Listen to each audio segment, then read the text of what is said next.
Chunki Bunyodkor stadionida biz bugun futbol emas, ko'p ehtimol albatta baxtimizga birinchi marotaba o'sha play-offlarni o'ylamaymiz. O'sha yerda hisob-kitob qilmaymiz.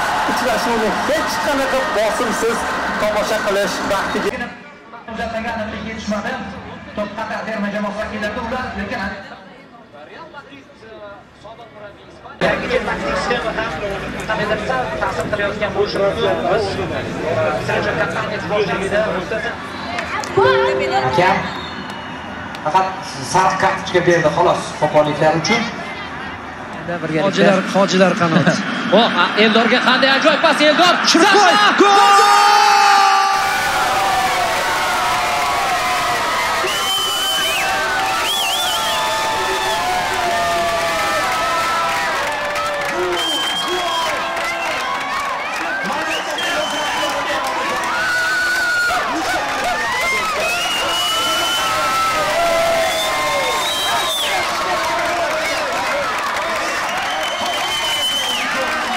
Shu yigit yakunlash kerak edi va bu gol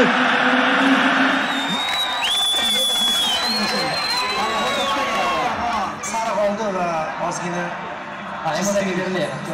Ko'p talashyapti hakam bilan, balki shundan qo'rqqan bo'lishi mumkin Lopetegi. hozir bilib turibdi, misol uchun.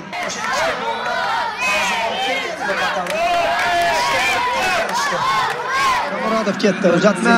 Darvozabon to'pni o'tkazib yubordi. Va gol!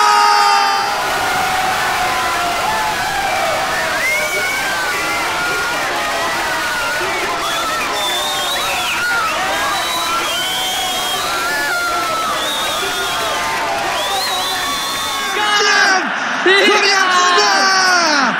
Va biz faqatgina Sidirovni topmaymiz. Sergeyevni ham topamiz. 3-0! Qanaqa gol vaqtida